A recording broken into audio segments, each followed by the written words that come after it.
My name is Joe. I'm an account manager for a digital marketing agency. I'm giving Google Search Console a 4 out of 5. And click below for more reviews like this.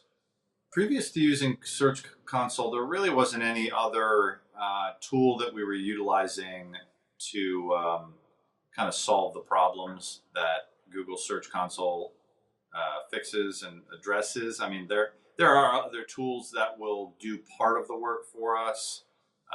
None that we were really using before, though. Search Console, it's kind of our first intro into some of the issues we were trying to address. Yeah, a few different reasons we chose Search Console. Number one, I mean, the Google suite of products is fantastic. Most everything is free. They're obviously building things to really help out web developers and web designers. Probably the main reason that we chose it and started using it was to obviously help with search criteria of our websites. We build many websites, so we're always trying to optimize the sites and make sure that they're showing up in Google searches, as high as possible in the Google rankings. But the other piece was really the error fixes. They send reports on errors in design or layout, which is super helpful. Search Console, it was a little bit difficult to bring into the company and start using. There's a number of Google Suite products that are pretty easy for onboarding.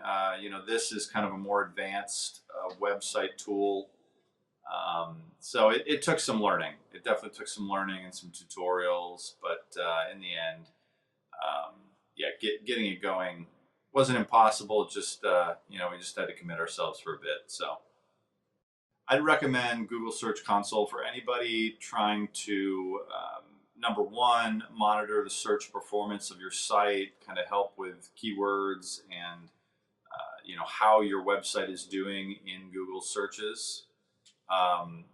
Secondly, anybody who's just wanting to have the most technically proficient site, there's a tool in there that will give alerts to different issues on the website, like, literally alerts, like if your text is too small or certain layout items that could be a challenge for people viewing the site, which inevitably will push it down in the Google searches, Google search criteria. So, it's really the next step in making sure that your site is technically proficient in just about every way possible. So it's helpful with that. If that's something that's really important for your website to be high in the rankings, then I definitely can recommend Search Console.